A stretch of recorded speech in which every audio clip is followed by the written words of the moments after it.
All right, guys, this is probably like again, this is probably like my most interested story of the week. Kentucky judge killed by the sheriff.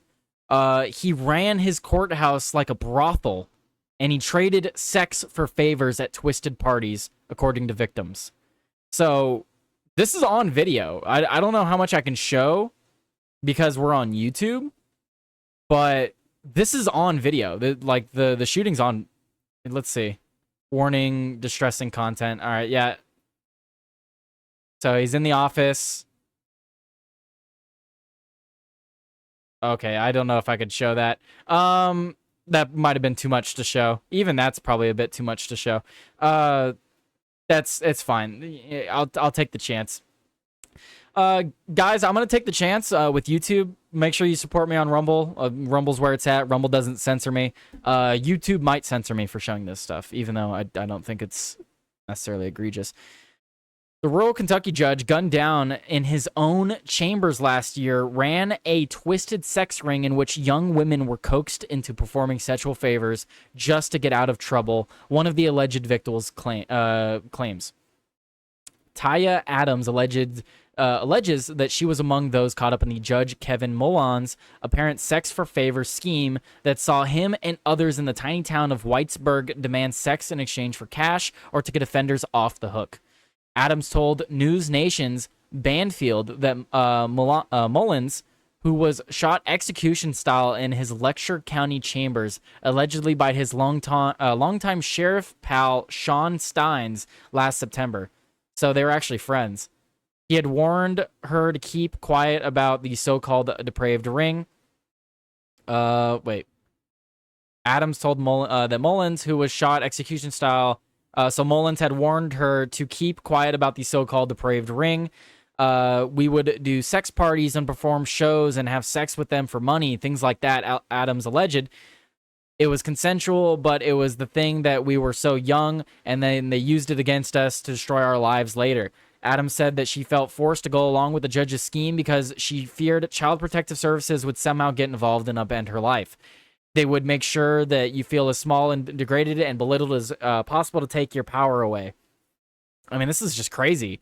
And the fact that this sheriff, I mean, but I don't think what the sheriff did is right, but what do you do in a situation like this when you have a judge who's essentially acting as though he's above the law and he's not facing any repercussions? It wasn't immediately clear if the woman had any prior run-ins with the law or if she was on the Child Protective Services radar at the time. She went on to say that it was just a given. She would keep her mouth shut about the apparent depravity, insisting who would believe it anyway? Because the whole town was doing it. Nobody cares. They're all swingers. It's all a big party to them. It's just so normal. That's disgusting. Separately, Sarah Davis, a former deputy jailer at the Letcher County lockup, told the outlet she'd heard about the nasty and sickening stories to come out of the parties. Pretty much everybody in the county knows, but it was confirmed to me after working in the county jail, especially after being invited to a party myself. The claims only add to the disturbing allegations that have emerged in the wake of Mullins' chilling caught-on-camera slaying last year, including the slain judge had been running his courthouse like a brothel. It had since been revealed that one woman, Sabrina Atkins, threw Mullins' name into the mix during a 2022 criminal investigation into Letcher County Deputy Sheriff, who was later jailed for rape and sodomy of a female inmate. Wow. Atkins, who claimed she was coerced by then Deputy Sheriff Ben Fields to perform favors in exchange for staying under house arrest, alleged the judge was in the long-standing sextortion racket.